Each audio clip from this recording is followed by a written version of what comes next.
Pela graça do Senhor, vamos então hoje encerrar o que começamos a falar na sexta, sobre o Espírito Santo e a Igreja. Vamos fazer mais uma oração para nos colocar as nossas vidas nas mãos do Senhor nesse tempo. Amado Pai Celestial, somos tão gratos de estarmos reunidos nesses dias, debaixo do nome do Teu Filho Santo Jesus, e sendo conduzidos pelo Teu Santo Espírito na Tua Palavra. Nós te pedimos mais uma vez que o Teu Espírito venha nos conduzir, ensinar, abrir os olhos do nosso entendimento, iluminar os nossos corações, para nós recebermos a Tua Palavra, os nossos ouvidos sejam abertos pelo Teu Santo Espírito, para ouvir o que Ele tem a dizer para nós através da Tua Palavra. No nome do Teu Filho Jesus Cristo, amado. Amém. Vamos ler aí em Atos, livro de Atos, capítulo 2, desde o versículo 41. Atos 2, 41. Então, os que lhe aceitaram a palavra foram batizados, havendo um acréscimo naqueles dias de quase 3.000 pessoas, e perseveravam na doutrina dos apóstolos, e na comunhão, no partir do pão e nas orações. Em cada alma havia temor, e muitos prodígios e sinais eram feitos por intermédio dos apóstolos. Todos os que creram estavam juntos e tinham tudo em comum. Vendiam as suas propriedades e bens, distribuindo o produto entre todos, à medida que alguém tinha necessidade.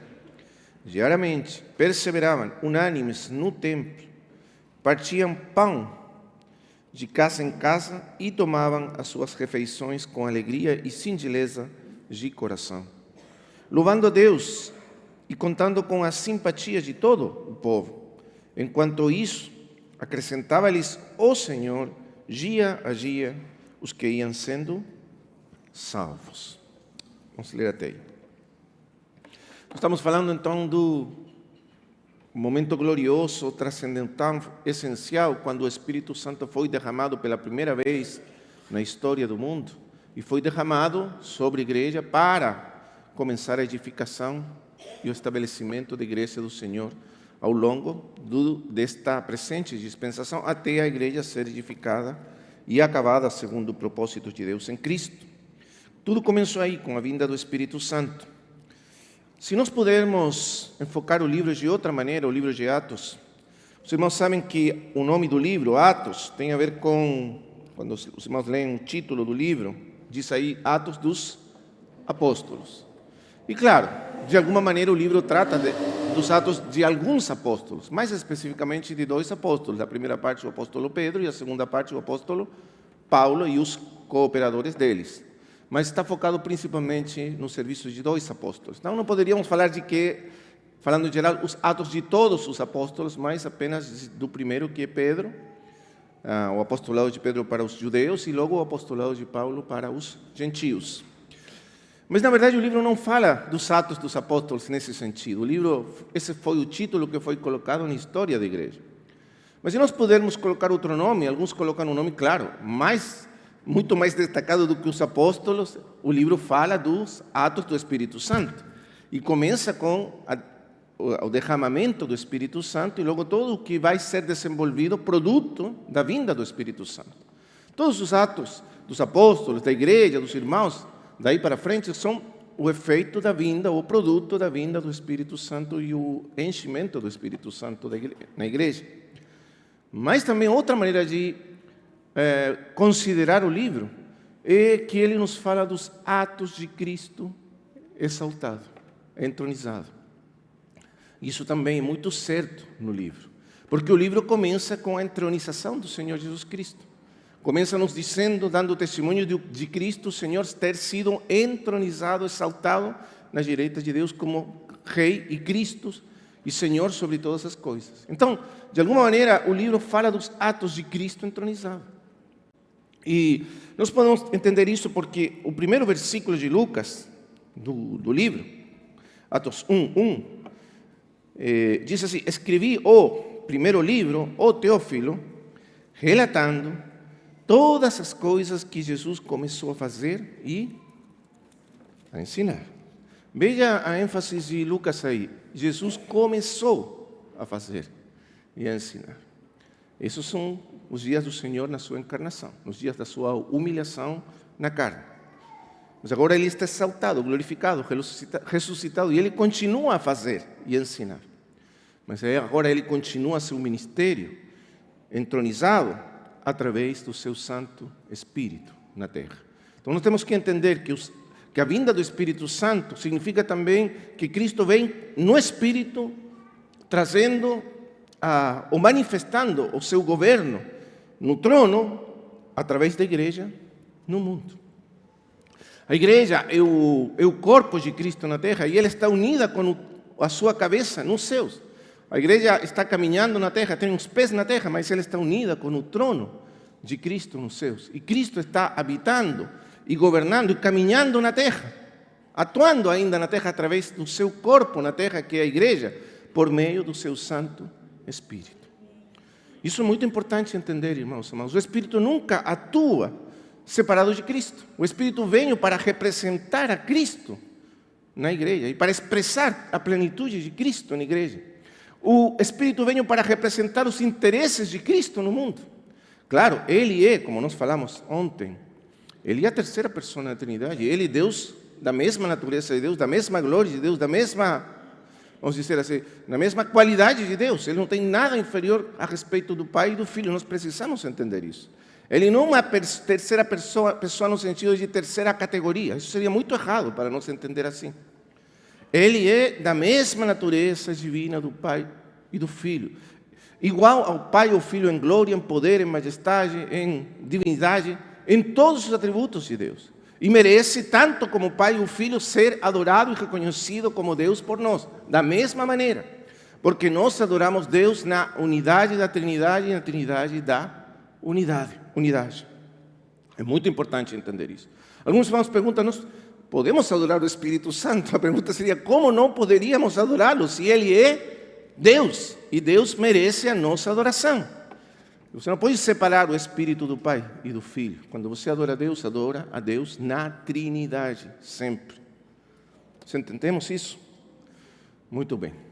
Mas claro, ele é uma pessoa diferente do Pai e do Filho, e ele tem uma obra própria a fazer na história do mundo. O que é muito bonito, eu acho muito lindo, é vermos como na Trindade, os teólogos falam da Trindade essencial e a Trindade econômica, para fazer uma diferença naquilo que Deus é na sua essência, e os relacionamentos que o Pai, o Filho e o Espírito têm na essência de Deus, e isso significa que está além do nosso entendimento, como o irmão Romeu nos falava agora.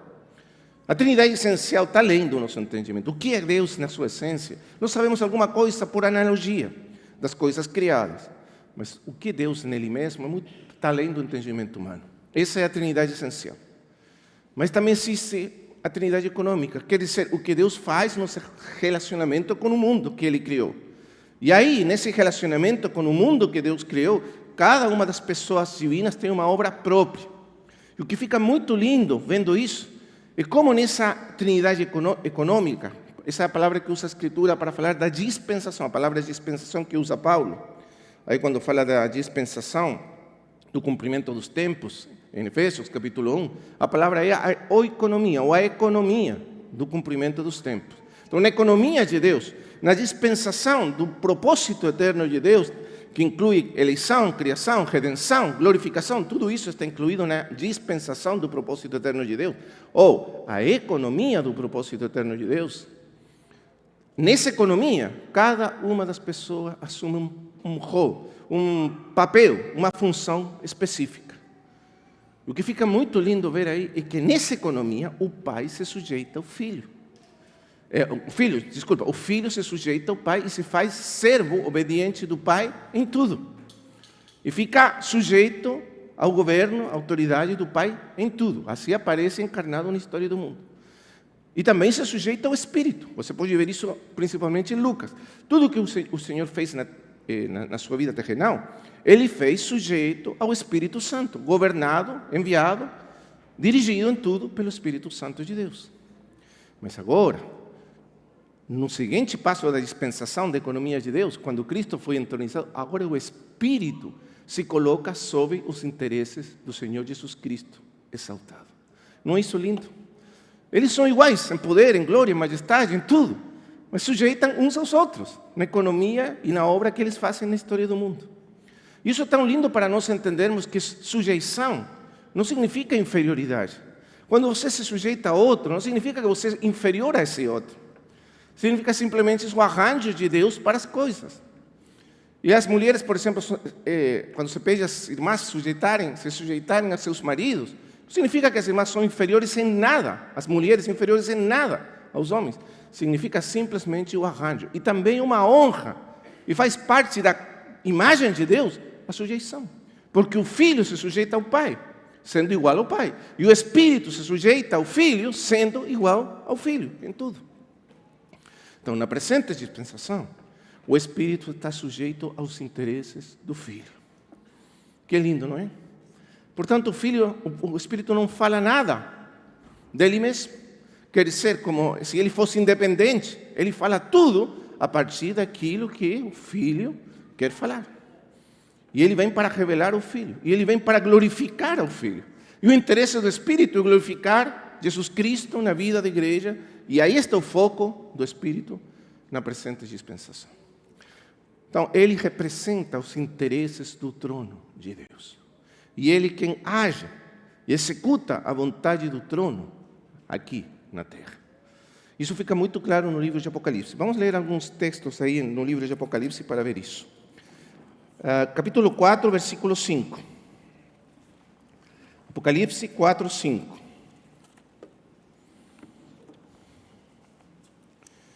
Aqui nós temos a visão do trono de Deus, o Pai, como Criador de tudo. Temos aqui o chamado cântico, alguns teólogos ou eruditos chamam do cântico da criação. A criação louvando Deus por ser Ele o Criador de todas as coisas. E então, nesse cântico, aparece a visão do trono de Deus, do Pai. Diz o versículo 5, do trono saem relâmpagos, vozes e trovões. Quer dizer, a vontade de Deus sendo revelada, expressada. E diante do trono ardem, presta atenção, 7 tochas de fogo, que são os 7 Espíritos de Deus. Agora, claro, Deus, não é que existem 7 Espíritos de Deus. É a maneira em que João nos explica, na visão simbólica, a perfeita obra do Espírito Santo no mundo. A plenitude da obra do Espírito Santo no mundo. Você pode ver que o trono de Deus age através dessas 7 tochas. Tudo que sai do trono, tudo que é expressado pelo trono, é conduzido através do Espírito Santo de Deus no mundo, na história do mundo. Veja outro versículo, agora veja que interessante, agora o capítulo 5, que é o cântico da redenção. Aqui, então, é apresentado o Cordeiro, que foi imolado, Cristo, imolado, ressuscitado, apresentado diante de Deus para receber do Pai toda a autoridade, todo o domínio sobre todas as coisas e abrir o livro que contém, e executar o livro que contém a vontade eterna de Deus. Ou, se quisermos assim, a dispensação do mistério de Deus. E ele, então, toma esse livro, que significa também que assume toda a autoridade, e veja o que diz dele agora no versículo 6, 5, 6. Então vi no meio do trono e dos 4 seres viventes, e entre os anciãos de pé, um cordeiro, como tendo sido morto.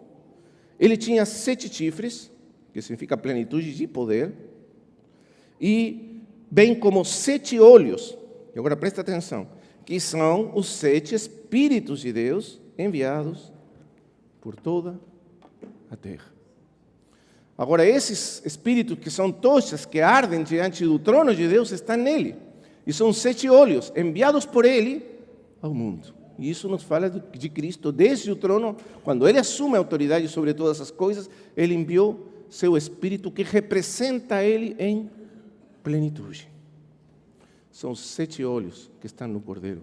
Os olhos na Escritura nos falam de conhecimento, de entendimento, de sabedoria, mas também de governo, porque estão os 7 chifres, poder e logo olhos, conhecimento e sabedoria. Então, o Espírito representa o poder total, absoluto de Cristo no trono, agora no mundo, por toda a terra.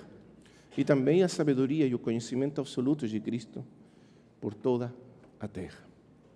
Mas tudo isso foi dado à igreja. Então, a plenitude daquele que está assentado no trono, a plenitude do seu poder, a plenitude da sua sabedoria, do seu conhecimento, foi dado à igreja quando o Espírito Santo foi derramado. A última associação do Espírito com o trono está no capítulo 22, versículo 1.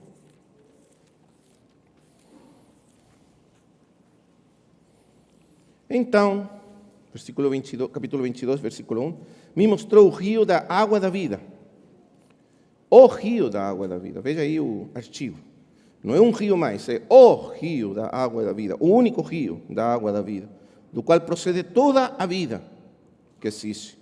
Brilhante como cristal, que sai do trono de Deus e do Cordeiro. Agora veja bem, novamente, o Espírito representado num rio de água de vida, que sai do trono de Deus, capítulo 4, e do Cordeiro, capítulo 5. O Espírito vem do Pai e do Filho, procede do Pai e do Filho, e vem ao mundo trazendo todos os recursos, toda a vida, principalmente a vida, e o poder e a autoridade que vem do trono do Pai e do Cordeiro. Então, esse é o Santo Espírito de Deus concedido à igreja. Vamos voltar então para Atos e ver como o Espírito, então, une a Cristo, cabeça nos céus, com a igreja na terra e o que isso significa. Atos capítulo 2, estamos lendo aí.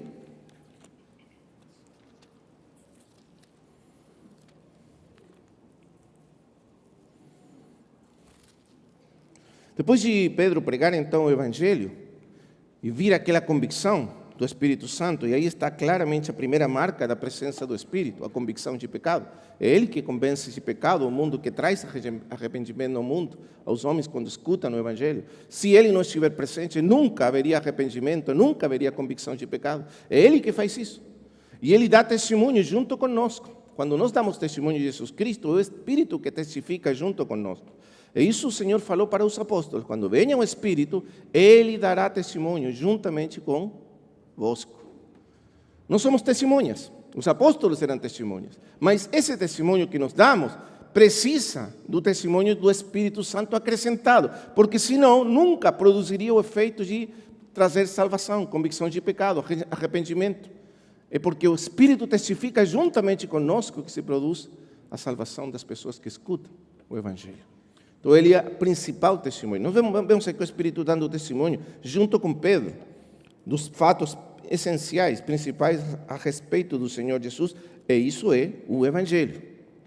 Agora, como efeito disso, as pessoas aceitaram a palavra, e isso é obra do Espírito Santo, e foram batizados, havendo um acréscimo naqueles dias de quase 3.000 pessoas. Essas pessoas foram unidas a Cristo.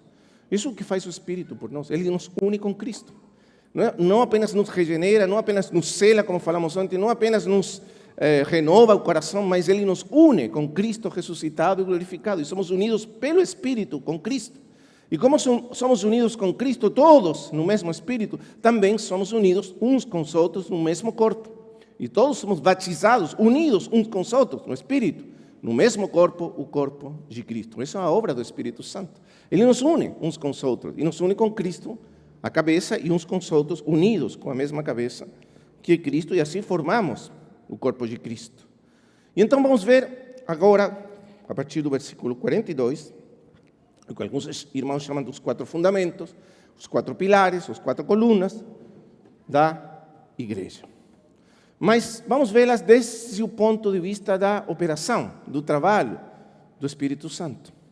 Porque claramente o que nós temos aqui no versículo 42 é um efeito da presença do Espírito Santo na igreja.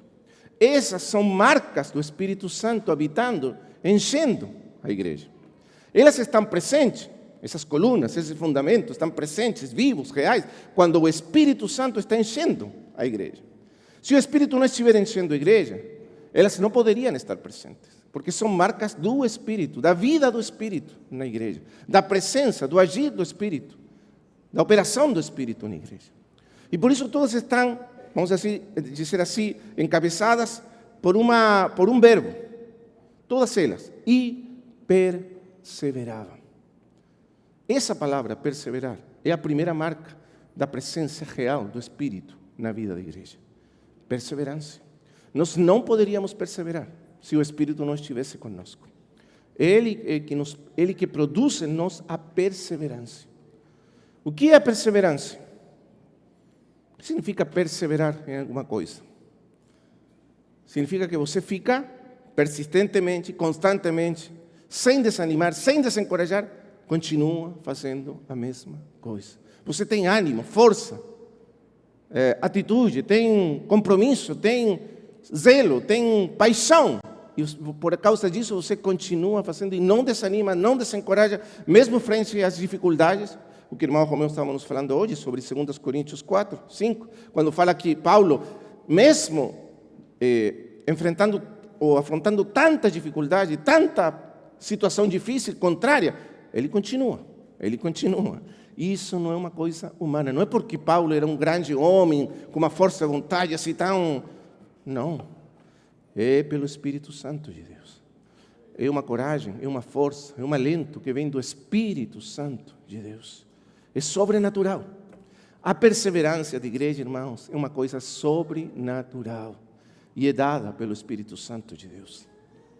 É por isso que é chamado do Paráclitos, o Consolador. Umas palavras mais lindas, referindo-se ao Espírito Santo de Deus. E o Senhor usou essa palavra, porque foi o Senhor Jesus que chamou ele do Paráclitos, o Consolador, ou Confortador.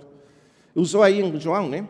E usou nesse sentido. Ele diz, é conveniente para vocês que eu vá. Porque se eu não for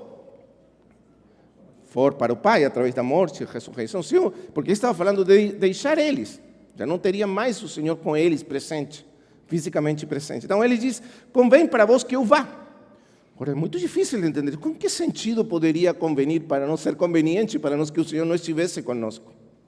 Porque quantos de nós alguma vez desejamos ter aquele privilégio de conhecer o Senhor quando Ele estava aqui no mundo? Eu gostaria, quem não gostaria de caminhar com o Senhor, ouvir a voz do Senhor, estar com Ele, como estavam os apóstolos o dia inteiro? Que grande privilégio! Mas o Senhor diz, convém que, para vocês, os apóstolos, que eu vá. Ainda é melhor que eu vou. Por quê? Porque se eu não for, o Consolador, o Paráclitos, não viria a vós. Mas se eu for, vou o enviar para vós. Que lindo, irmãos amados. Mas por quê? Ele falou e usou essa expressão, eu vos darei outro Paráclitos, outro Consolador, se eu for. Por que outro? Porque o primeiro era Ele mesmo. Ele era o Paráclitos dele. De fato, quando João fala que nós temos um advogado, aí em 1 João, um advogado para com Deus, que intercede por nós, a palavra aí é Paráclitos. Nós temos um Paráclitos que intercede por nós ante Deus. A mesma palavra, Paráclitos. Porque Paráclitos significa, entre outras coisas, advogado. Aquele que se coloca do meu lado para me defender, mas também para me proteger, para me encorajar, para me animar. Todas essas coisas faz um Paráclitos. Então, o Senhor era o Paráclitos dele. Durante todo o tempo do seu ministério, quando ele esteve com seus discípulos, ele era o Paráclitos. Ele cuidava deles, encorajava eles, protegia eles, defendia eles, tudo mais. Ele era o Paráclitos. Mas em tudo isso havia uma grande limitação. Qual? Vamos supor que o Senhor estava lá no Monte da Transfiguração com João, com Pedro e com Tiago. Mas ele estava lá, fisicamente, estava com eles, mas não estava com os outros, porque não podia estar ao mesmo tempo em muitos lugares. Na verdade, ele podia estar fisicamente apenas num só local. E lá estava com eles no monte, mas não estava com os outros que estavam aí lutando com aquele garoto endemoniado e não conseguiam libertar ele. Estavam aí atribulados, porque o Senhor não estava com eles. E essa era a grande limitação da vida física do Senhor. Se ele estava com Tiago, com João e com Pedro, ele não podia estar com os outros apóstolos. E isso acontecia. Mas se eu for, eu vou enviar o Espírito Santo, o Paráclitos. E vai ser muito diferente, porque Ele estará em vós. Agora eu estou convosco, mas Ele estará em vós, em cada um de vós. Onde seja que vocês estiverem, lá, cá, em qualquer parte, qualquer local, separados por quilômetros de distância, tanto faz. Ele estará sempre convosco, cuidando, protegendo, ensinando. Não é maravilhoso isso? Fazendo exatamente o mesmo que o Senhor fazia com eles. E então por isso ele falou, eu voltarei para vós. Nele eu voltarei com ele. E eu estarei convosco para sempre. Para sempre. Nunca será tirado. Ele é o bendito Consolador. E isso nos fala de umas obras próprias do Espírito. Ele nos conforta. Ele nos consola. Ele nos encoraja. Ele nos alenta.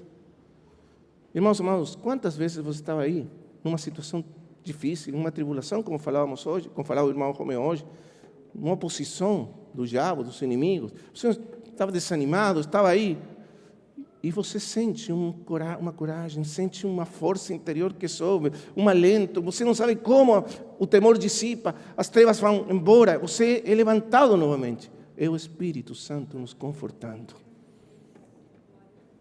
Irmãos, e você não precisa fazer nada, Ele faz isso porque para isso Ele vem. Para nos confortar, para nos alentar, para nos sustentar. É obra do Espírito Santo fazer isso, representando a nosso Senhor Jesus Cristo e fazendo o mesmo que o Senhor Jesus fazia quando estava na terra. Ele nos ensina, Ele nos dirige, Ele nos corrige. Quantas vezes você sentiu a correção do Espírito Santo de Deus? Quantas vezes você sentiu que o Espírito estava falando, não, pare aí, não vai por aí? Quão maravilhoso é a obra. Quão glorioso é ter o Espírito de Deus dentro de nós, conduzindo-nos, ensinando-nos, confortando-nos, levantando-nos, encorajando-nos, capacitando-nos, com o seu poder, a sua sabedoria, a sua glória em nós, porque somos a sua habitação, a sua casa, e Ele mora para sempre em nós. Então, esse é o ministério do Espírito como Paráclitos, como Consolador. Mas agora, voltando para o capítulo 40, versículo 42 de Atos, o que nós temos aqui é os 4 fundamentos, os 4 pilares da vida da igreja, mas todos encabeçados por essa palavra, perseveravam, que é dada pelo Espírito. A perseverança é dada pelo Espírito Santo de Deus às nossas vidas. Uma perseverança sobrenatural, espiritual, dada pelo Espírito à igreja. E menciona aqui 4 coisas. Vamos mencioná-las novamente, mas não para entrar nos detalhes dela, mas para explicar como elas são produto da presença, do agir, da operação do Espírito Santo na vida da igreja. A primeira é, perseveravam na doutrina dos apóstolos. Veja a ordem, é importante a ordem aqui, não é uma ordem por acaso, porque primeiro é a doutrina dos apóstolos, depois a comunhão, depois vem o partir do pão e depois vem as orações. Tem uma ordem aqui que é importante, porque cada uma é como se fossem degraus, então cada uma é fundamento para a outra. O primeiro degrau é a doutrina dos apóstolos. Essa é a primeira marca e a primeira ênfase do Espírito Santo na igreja. O que significa isso? O que é a doutrina dos apóstolos? Hoje em dia, quando nós escutamos a palavra doutrina, em que pensamos? Numa doutrina, uma exposição sistemática de alguma verdade cristã. A doutrina disso, a doutrina daquilo, a doutrina de uma coisa, a doutrina de outra. Exposição ordenada, sistemática de alguma verdade, logicamente extraída da Bíblia. Nisso pensamos em doutrina. Mas, na verdade, naquele tempo, isso não existia. Ainda ninguém tinha escrito algum manual de doutrina, as doutrinas fundamentais, essenciais da fé cristã. Isso veio muito depois, 200 anos depois, começaram a ser escritas, expostas de maneira sistemática as verdades principais, fundamentais da fé cristã. Mas nesse tempo ainda não existia assim a doutrina. O que era a doutrina então? O que quer dizer Lucas com a doutrina dos apóstolos? Que na verdade só é mencionada aqui. Essa expressão só aparece aqui. Depois você vai encontrar a finais do primeiro século um livro escrito que se chamou também a doutrina dos apóstolos, a Didaquê. A doutrina dos apóstolos. Não é um livro inspirado, foi um livro escrito como um manual de conduta para os crentes, mas isso já está fora da Bíblia. Mas na Escritura, a única menção da doutrina dos apóstolos aparece aqui. Mas, o que significa? Doutrina dos apóstolos. A palavra doutrina significa essencialmente ensino. Em outras palavras, o ensino dos apóstolos. Os apóstolos, o que os apóstolos ensinavam para a igreja. E o que ensinavam os apóstolos? Qual que era a doutrina dos apóstolos? Então veja Atos 5:42.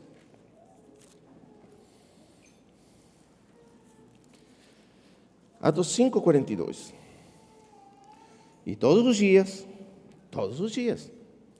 no templo, quer dizer aí, no templo, no átrio do templo, se reuniam todos os irmãos para ouvir os apóstolos, e de casa em casa não cessavam de ensinar doutrina e de pregar Jesus, o Cristo.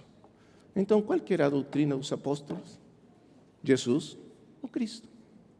E essa era a doutrina dos apóstolos. O foco deles era falar de Cristo, da pessoa de Cristo, das obras do Senhor Jesus Cristo e dos ensinos do Senhor Jesus Cristo. Todo o foco deles estava apenas na pessoa e na obra de Cristo.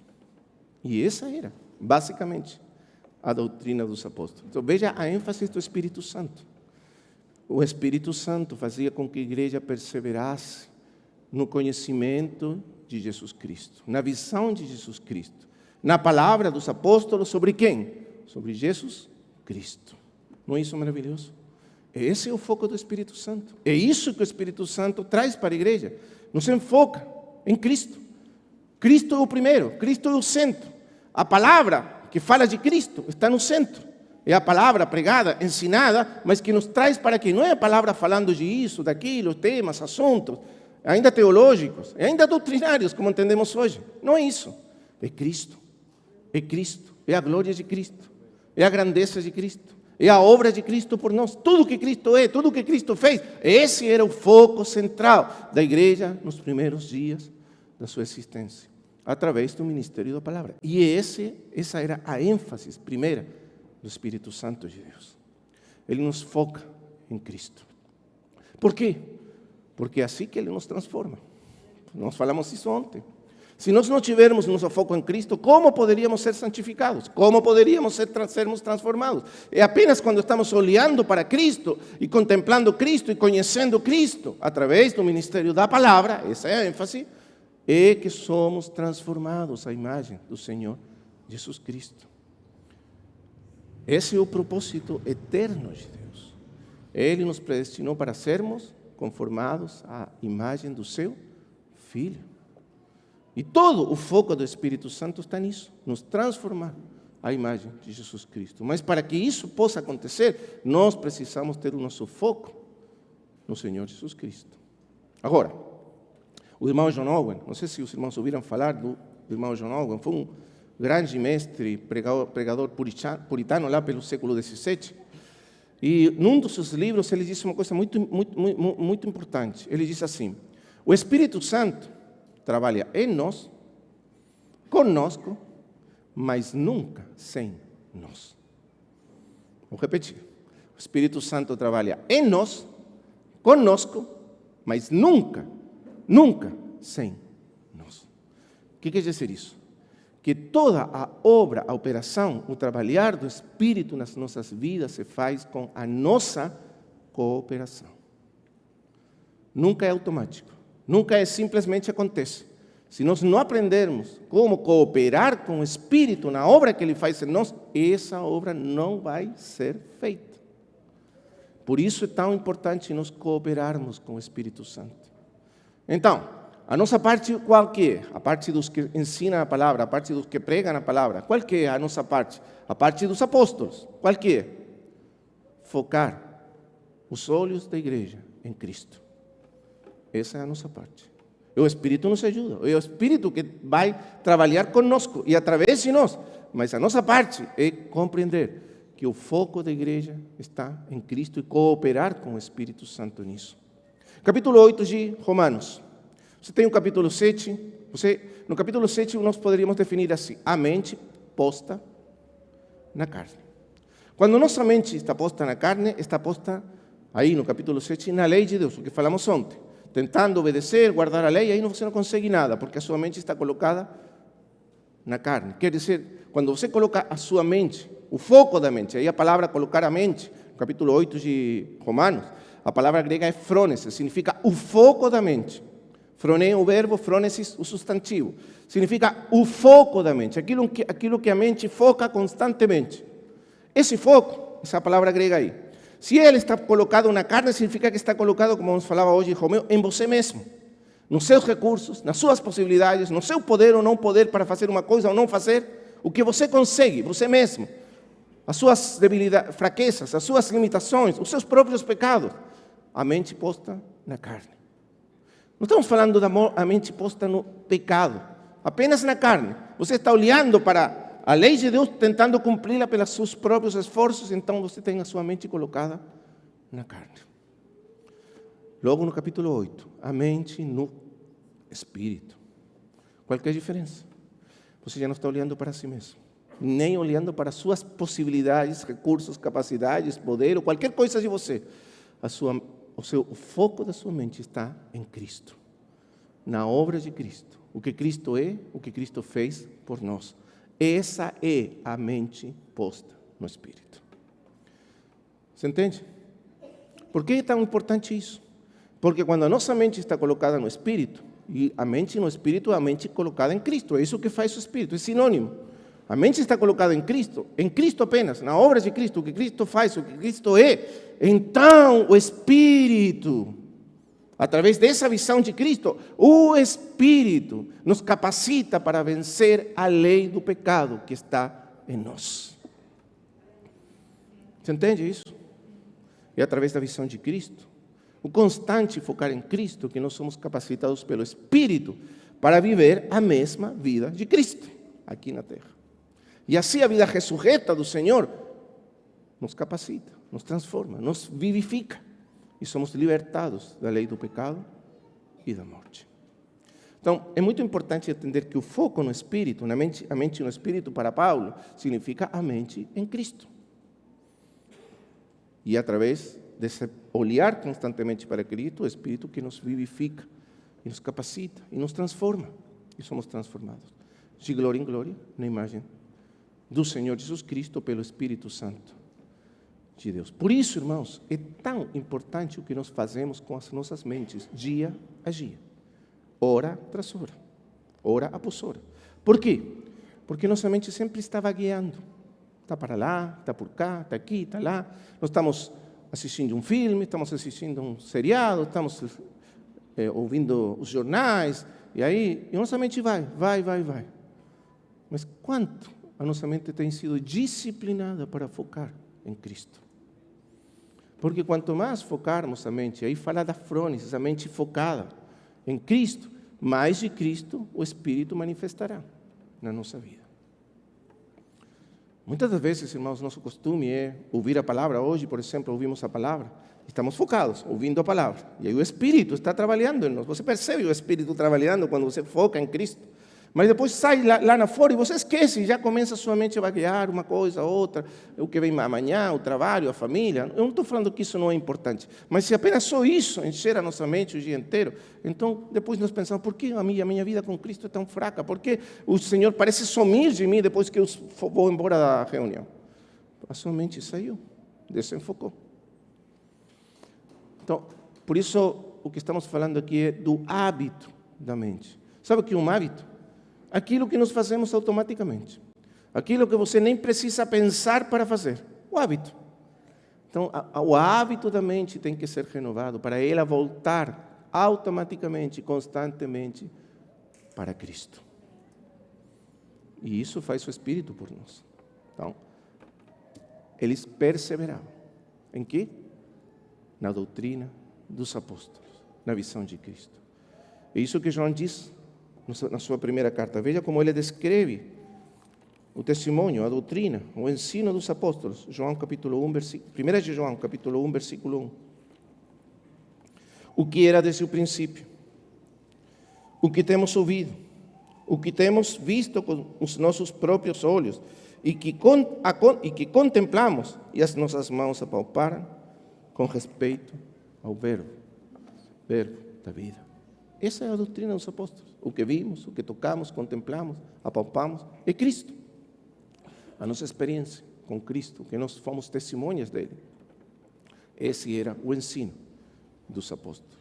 E esse deve ser sempre o foco do ensino, da palavra, da ministração na igreja. E perseverar nisso. O segundo é a comunhão. Por quê? Porque da visão de Cristo vem a comunhão. E isso sempre é assim. Se a nossa visão de Cristo não é clara, nítida, nós não poderemos ter uma verdadeira vida de comunhão. Porque tudo o que é do homem, da carne, desse mundo, nos divide, nos separa. O que nos une é Cristo. Quanto mais de Cristo vemos, mais unidos estaremos. Quanto mais a visão de Cristo está no nosso coração, mais poderemos experimentar essa vida de comunhão e unidade em Cristo. Por isso, a comunhão vem depois da doutrina dos apóstolos. Agora, o que é a comunhão? A comunhão, irmãos amados, é a característica própria do Espírito Santo de Deus. A essência do Espírito é a comunhão. Então, quando o Espírito está obrando na igreja, a característica, a marca, característica da sua presença é uma vida de comunhão. Porque isso é, essencialmente, o Espírito de Deus. Vamos ler dois textos ao respeito. O primeiro está em 2 Coríntios 13:13.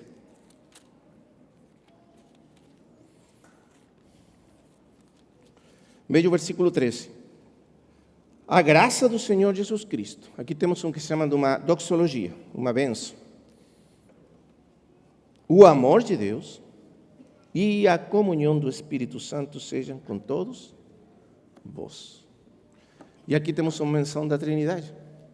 E nessa menção da Trindade, Paulo atribui a cada uma das pessoas uma característica específica. Ao Filho, Jesus Cristo, ele atribui a graça. Ao Pai, ele atribui o amor. E ao Espírito Santo, comunhão. Mas amor, graça e comunhão são a mesma coisa. Não é que sejam diferentes. Mas aquilo que no Pai é amor, é graça no Filho. E aquilo que é amor e graça, amor no Pai e graça no Filho, no Espírito Santo é comunhão. Por quê? Porque o amor vem do Pai. O Pai nos escolheu. O Pai nos amou desde antes da fundação do mundo. Ele nos escolheu. Ele deu seu Filho por amor a nós. Então, o amor vem do Pai. Ele nos amou, escolheu. Esse é o amor do Pai. Mas a graça é do Filho, porque Ele foi que veio, Ele foi que morreu, sem que nos merecêssemos, sem que nós pudéssemos merecer jamais. É graça, é dom, é dádiva. Ele veio com o mesmo amor do Pai, com o mesmo encargo do Pai, e morreu por nós e nos redimiu. Portanto, a graça é do Senhor Jesus Cristo. E tudo que vem de Cristo é dado por graça. É um presente. Você não tem como merecer Ele. Você recebe de graça pela fé. Então, o que é amor no Pai se torna graça no Filho. E o que é o amor no Pai e graça no Filho em nós se torna, pelo Espírito, se torna comunhão. Porque o Pai que nos ama, esse amor com que o Pai nos ama, essa graça que nos foi dada em Cristo, tudo isso chega a nós e se torna a nós, e se nos comunica, e se nos participa por meio do Espírito Santo. E isso significa comunhão. Quando nós recebemos o amor do Pai e recebemos a graça do Senhor Jesus Cristo, nós somos introduzidos na vida de intimidade, de relacionamento íntimo com o Pai e com o Filho. E isso é obra do Espírito, isso é comunhão.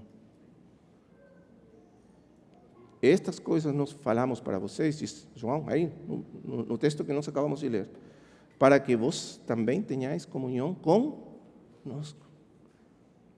E a nossa comunhão não é simplesmente uma comunhão humana, não é simplesmente uma coisa social, humana, não. Nossos relacionamentos, nossa comunhão é a comunhão com o Pai e com o Filho, através do Espírito Santo. O Espírito nos introduz na vida de comunhão eterna do Pai e do Filho. Por quê? Porque o Pai ama eternamente o Filho e dá tudo o que Ele tem para o Filho. E o Filho é o término do Pai. Assim falavam os todos. O que quer dizer que o Filho é o término do Pai? Quer dizer que tudo que o Pai tem como objeto o Filho. Todo que o Pai é, tudo que o Pai tem como objeto o Filho. E o Filho, tudo que o Filho tem é para o Pai. e retorna ao Pai, em resposta ao Pai. Tudo que o Filho é para o Pai. E essa comunhão eterna do Pai e do Filho se realiza, acontece numa terceira pessoa, o Espírito Santo de Deus. Então, o amor eterno entre o Pai e o Filho, essa comunhão incompreensível, inefável para nós, que existe eternamente entre o Pai e o Filho, acontece, existe numa pessoa, o Espírito Santo de Deus. Portanto, Ele é o Espírito da eterna comunhão e do amor entre o Pai e o Filho. Que coisa maravilhosa. Então, imagina o que significa Ele vir morar em nós. O que traz Ele para nós? Aquele que me ama, minha palavra guardará. E meu Pai o amará. E viremos a Ele e faremos morada nele. O Pai e o Filho morando em nós como? Pelo Espírito Santo de Deus. Irmãos, esse é o nosso grande privilégio. E então, todos nós, todos somos incluídos na comunhão eterna do Pai e do Filho. É essa comunhão que nos une uns com os outros. É o amor do Pai e do Filho que nos une, que nos faz um.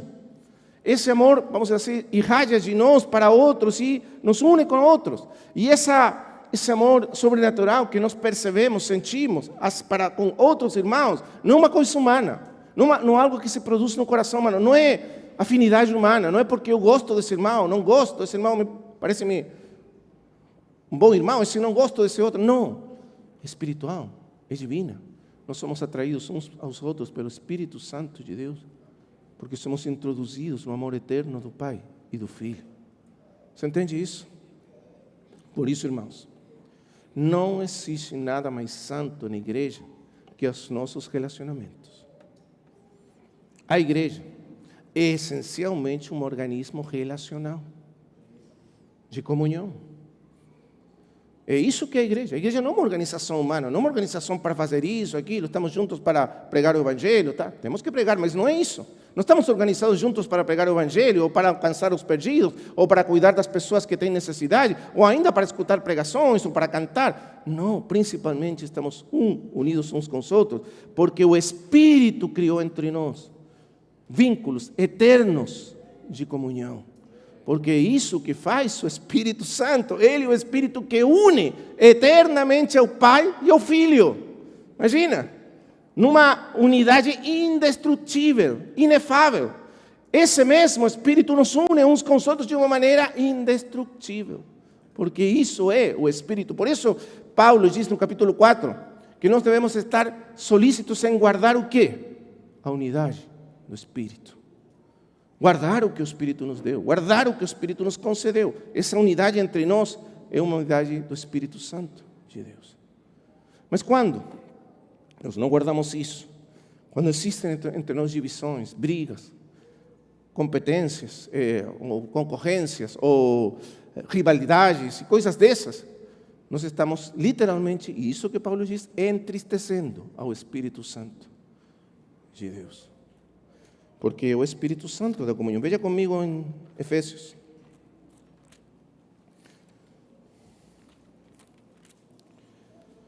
Capítulo 5.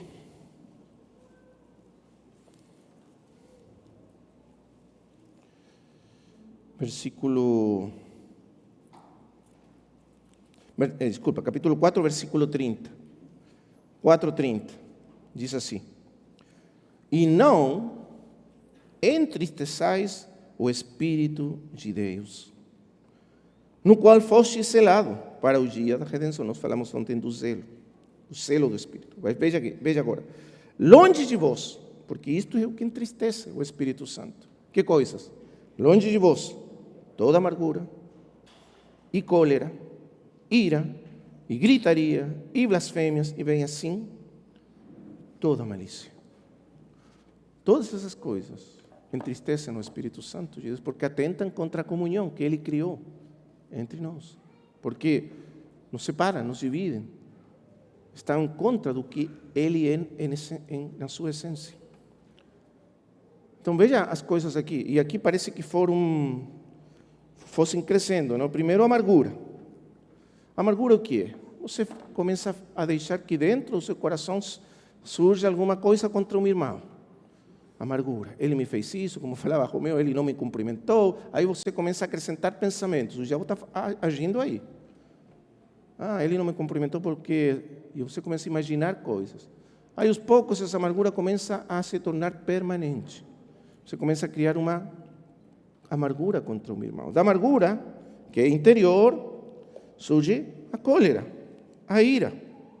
Aí você começa a ser violento, agressivo, a responder mal, a ter más atitudes. Por quê? Porque a amargura está no coração. E daí, gritaria, e piora, né? Aí começam os gritos. E isso não ainda apenas entre irmãos. Muito pior na família, entre os casais, com os filhos. Mesma coisa, porque a esposa e os filhos são parte da igreja, e são parte da comunhão do Espírito Santo. Então não pense que isso é apenas aqui, quando estamos reunidos. Lá na casa, também você, no relacionamento com a sua esposa ou esposo, ou com os filhos ou filhas, você faz parte da comunhão do Espírito Santo de Deus. Então essa gritaria, porque muitos irmãos são assim, não, eu sou do jeito que sou. Eu sou natural, eu sou dessa maneira, eu na minha casa sou livre. Sim, livre para gritar, para ferir, Isso não é liberdade, irmão. Isso é carne. Isso entristece o Espírito Santo de Deus. Você depois se pergunta, por que os meus filhos não caminham com o Senhor? E como vão caminhar se você jogou fora o Espírito Santo? Porque entristecer o Espírito não é que ele vai retirar a sua presença salvífica da nossa vida, não. O que acontece é que ele deixa de expressar-se entre nós. E caímos no poder da carne, e do pecado, e do diabo.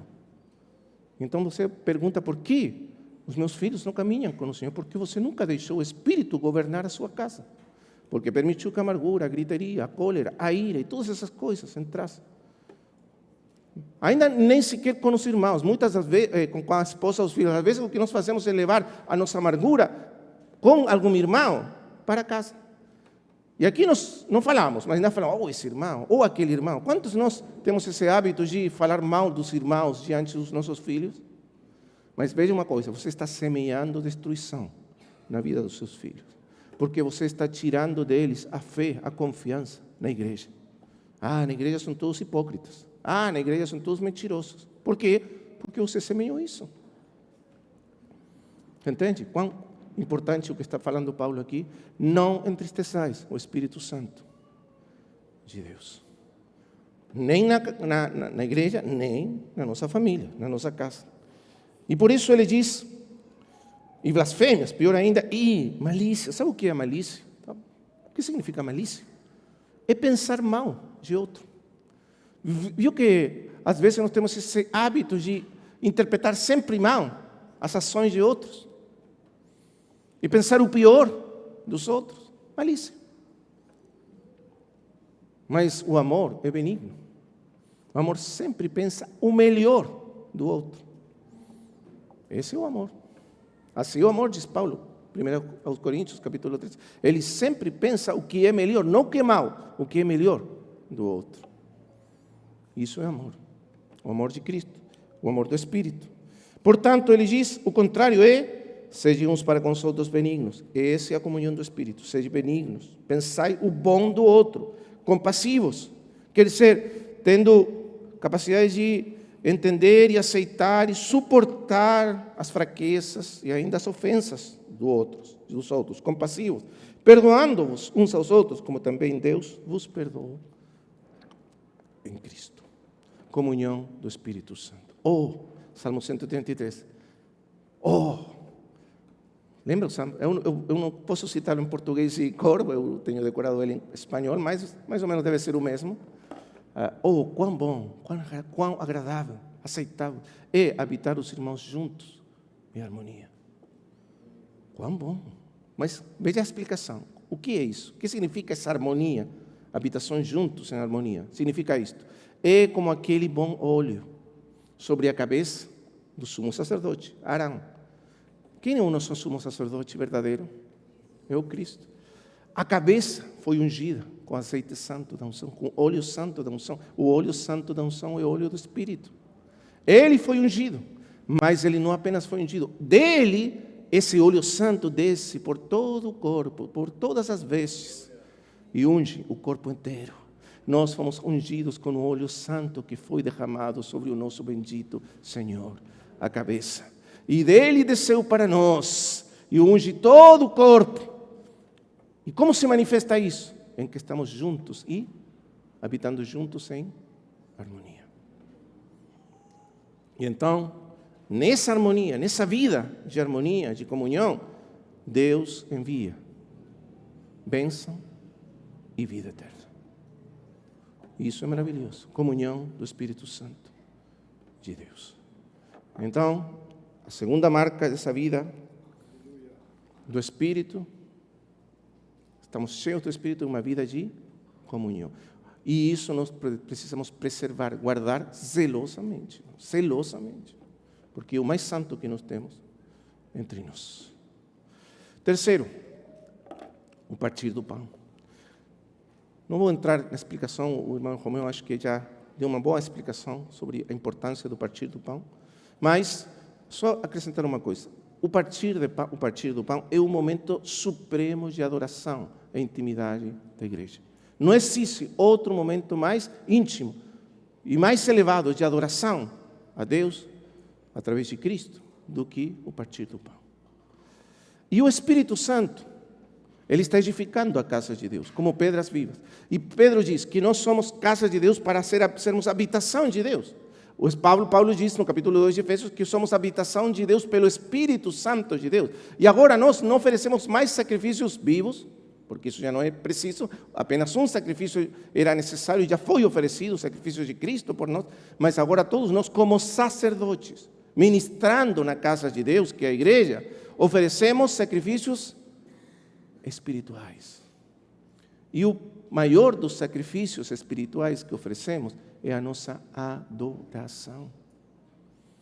E o Espírito nos leva a adorar a Cristo no partir do pão. Porque o partir do pão significa a supremacia e a centralidade de Cristo na vida da igreja.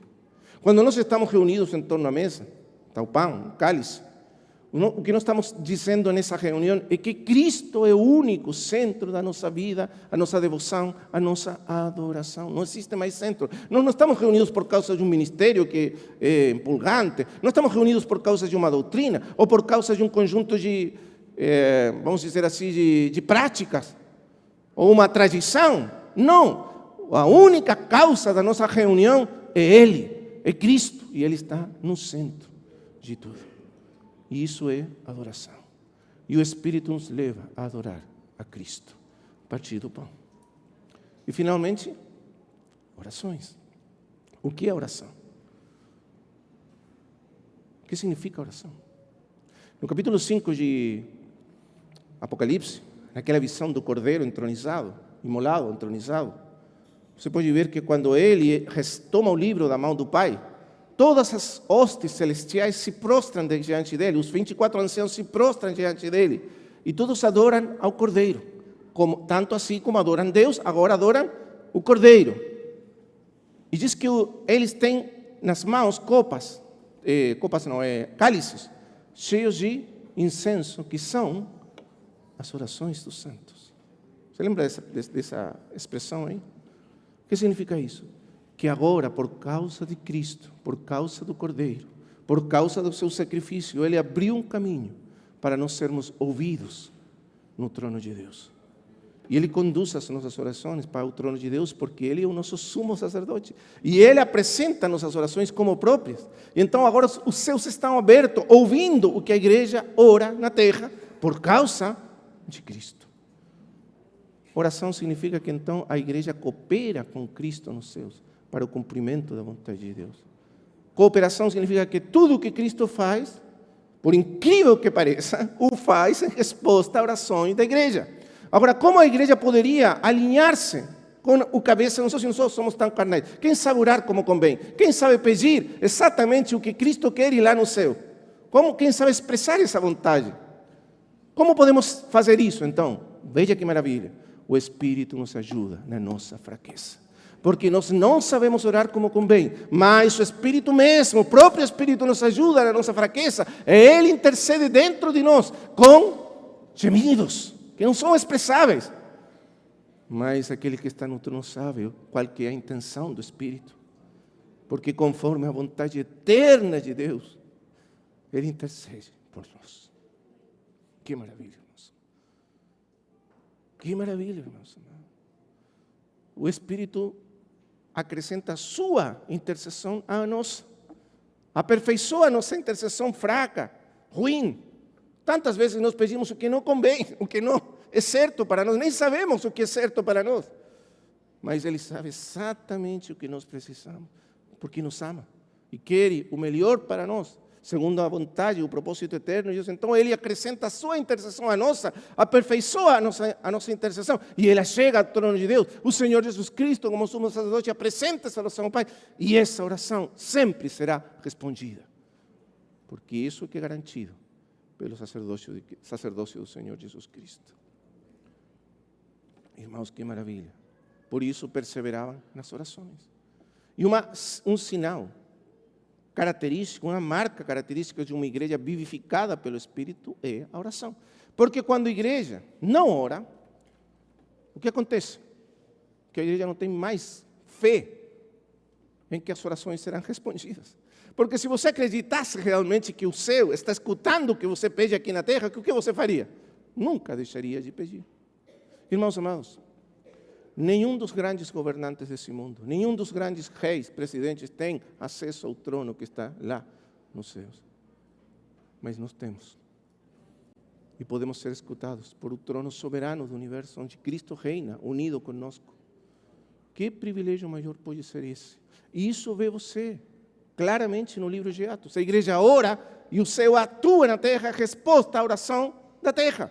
E as coisas mudam. E as coisas mudam totalmente. E até os poderes mais grandes desse mundo caem sob o poder daquele que está sentado no trono, quando a igreja ora. Amém? Característico. Por isso, todos os grandes avivamentos da história começam com espírito de oração, de intercessão. Porque é assim que o trono que está no céu age na terra. E isso é uma das graças dadas pelo Espírito Santo à igreja. Amém? Agora, vamos voltar aí, capítulo 2. De Atos. E veja o resultado de tudo isso. Maravilhoso resultado. Capítulo 2, Atos 2, 43. Resultado. Aqui na versão em português diz, e em cada alma havia temor. Mas, na versão em espanhol diz, na Reina Valera diz assim, e sobreveio temor a toda pessoa. Impressionante. Sabe por quê? Porque um dos sinais característicos do agir do Espírito é o temor de Deus. Porque lembra o que aconteceu quando o Espírito desceu lá no tabernáculo? A glória de Deus desceu, ou a glória lá no templo de Salomão? As pessoas não podiam entrar. Um senso tão real da presença de Deus veio sobre as pessoas que eles não podiam nem entrar. E isso é característico do Espírito Santo de Deus. Nós, muitas das vezes, irmãos, quando lemos esses capítulos, devemos sermos muito cuidadosos quando lemos o livro de Atos, para não pensar que nós somos, vamos dizer assim, que essa experiência que nós lemos aqui é necessariamente a nossa experiência. Muitos irmãos leem e interpretam o livro acomodando o que está escrito à experiência que estão vivendo agora, a igreja. Mas devemos ser muito cuidadosos. O que eles viviam aqui era muito diferente a muita da experiência que nós temos hoje. Porque eles tinham um senso tão real da presença de Deus, que até as pessoas que não criam sentiam temor dessa presença. Temor reverente. Deus está aqui. Irmãos, o irmão Jonathan Edwards, que foi um dos grandes pregadores do primeiro grande avivamento, ele relata, em alguns relatos, a experiência que eles tiveram durante esse grande despertamento espiritual. E uma das coisas que ele diz, que é muito interessante, diz que o senso da presença de Deus era tão forte durante semanas, durante meses, durante anos. Era tão forte que era como se literalmente Deus estivesse parado do lado deles constantemente. E isso produzia tanto temor nas pessoas que as pessoas se arrependiam. Até os pecadores mais duros arrependiam. Deus estava aí. E isso que nós precisamos. É isso que o Espírito faz conosco. Jonathan Edwards diz que os grandes despertamentos espirituais, o que fazem não é trazer um período excepcional à igreja, mas simplesmente trazer a igreja para o que é normal. É que nós vivemos na normalidade. Estamos tão acostumados à normalidade, que o que é normal nos parece extraordinário, excepcional. Mas é o contrário. Não foi o irmão Gosmanier o primeiro a falar da igreja normal. Lá naquele tempo, Jonathan Edwards falou também da igreja normal. O que é normal? É isso que está aqui em Atos. E essa é a normalidade da igreja. Esse senso da presença de Deus tão real, tão forte, trazido pelo Espírito, porque o Espírito está na casa. A glória de Deus está na casa de Deus. E é tão real, tão forte, que traz temor a toda pessoa. Irmãos, você lembra a história um pouco mais para frente, quando Ananias e Safira tentaram enganar os apóstolos? Fazendo como que eles estavam trazendo tudo que tinha. Você, hoje isso seria quase uma coisa pequena, né? Coisa tão, não é muito grave. Eles ficaram com um pouquinho de dinheiro, tanto faz. Não, porque agora Deus mesmo está aí. Pelo Espírito, é Deus que está aí. Eles tentaram enganar os apóstolos, mas na verdade estão tentando enganar o Espírito Santo de Deus. Mentir ao Espírito Santo. Caíram mortos. O grande pregador do avivamento, do primeiro grande avivamento da época de Jonathan Edwards, foi George Whitefield, lá da Inglaterra. E se conta que uma vez ele estava pregando o Evangelho, uma multidão de pessoas. Abriu a Bíblia e leu aquela passagem de Hebreus. Está estabelecido que os homens morram uma vez e depois disso, o juízo. E leu essa passagem, leu o versículo. Quando acabou de ler o versículo, se ouviu um grito muito forte, pavoroso. Olharam todos para ela, uma pessoa caiu morta. Morta. Você pode pensar que isso foi acaso. Então, aí, rapidamente, houve um tumulto, pegaram essa pessoa morta e levaram embora, renovaram a reunião. George Whitefield leu por segunda vez o mesmo texto. Acabou de ler, outro grito lá, outra pessoa caiu morta. Pegaram essa pessoa e levaram embora.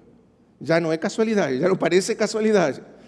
Ele abriu novamente a Bíblia, leu novamente, outro grito, terceira pessoa, caiu morta. Por quê? Deus estava aí. Sobreveio temor a cada alma. Será que essa é a nossa experiência? Será que quando as pessoas vêm para ter comunhão, entram os ímpios aqui, tem esse senso da presença santa de Deus? No segundo grande despertamento, houve um servo de Deus chamado Charles Finney, lá nos Estados Unidos. E ele ia pelos povoados pregando o Evangelho.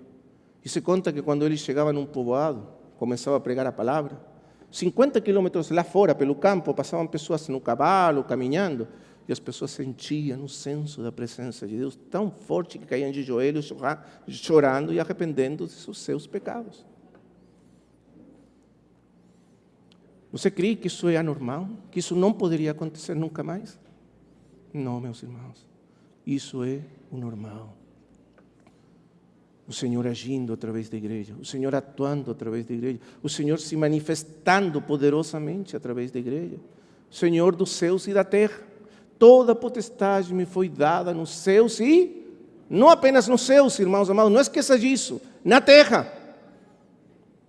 E nós podemos manifestar essa potestade plena, absoluta, pelo agir do Espírito Santo. Então, o que nós precisamos? Vamos fechar aqui.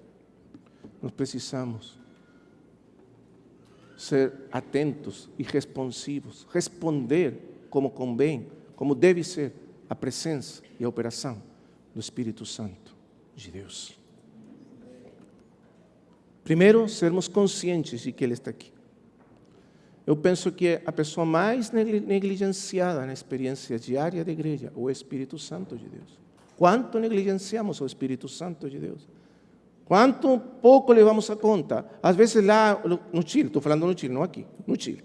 Lá os presbíteros se reúnem, nós nos reunimos, oramos 2 segundos e depois vamos conversar e muita coisa, 4 horas conversando e logo decidimos o que fazer.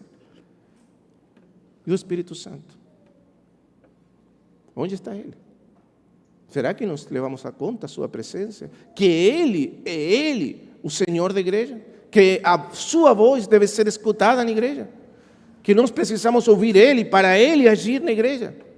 Que não há nossa inteligência, nossa sabedoria, os nossos planos, nossas capacidades. O que importa é Ele, o único que traz a glória do Senhor Jesus Cristo para a igreja. Sem Ele, não há glória. Sem Ele, não há glória na casa de Deus. Será que nós entendemos isso? Será que nós estamos conscientes dEle? Sempre. Primeira coisa, estarmos conscientes de que Ele veio habitar em nós. E mora conosco, e está aqui conosco. E levar em conta a sua presença. Segundo, acreditar nele. Simples, né? Mas muito importante. Vós recebestes o Espírito pelas obras da lei, diz Paulo aos Gálatas, ou pelo ouvir com fé. Nós precisamos acreditar na pessoa do Espírito Santo e confiar nele em tudo, tanto pessoalmente quanto na igreja. E então temos essas 4 marcas. Como nós nos unimos, cooperamos com o Espírito Santo? Primeiro, já vimos, foco através da palavra de Deus no Senhor Jesus Cristo. Segundo, comunhão, cuidando, atesorando, protegendo nossa comunhão. Terceiro, partir do pão, focado, adorando o Senhor Jesus Cristo, totalmente focados nele. E quarto, orações. Orações, tanto pessoais quanto coletivas, corporativas. Porque através dessa oração é que o Espírito Santo, Cristo através do Espírito, faz a sua vontade na terra. Amém? Muito bem, vamos orar ao Senhor. Amado Pai Celestial, somos tão gratos a Ti pela Tua palavra e pelo Teu Santo Espírito. É verdade que nós temos negligenciado a Sua bendita pessoa tantas vezes. Mas agora Tua palavra nos fala dele estar aqui conosco, fazendo uma obra tão grande, tão maravilhosa, tão completa, tão perfeita.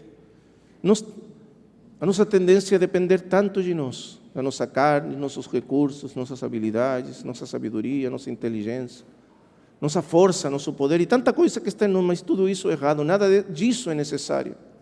Nós temos o Espírito Santo e nele todas as forças, todos os recursos, toda a sabedoria e o poder que precisamos. Porque nele está a Tua sabedoria, Senhor, a Tua força, o Teu poder, a Tua graça. Todos os recursos Teus, do Teu trono, estão com Ele e através dele em nós. Nos ajuda, Pai, a nos compreender, a nos reverenciar, a nos honrar o Teu Santo Espírito e permitir que Ele realmente dirija, que Ele realmente governe, que Ele realmente possa encher a vida da igreja e a nossa vida pessoal e familiar da mesma maneira. Que assim seja, Pai, no nome do Teu Filho Santo Jesus.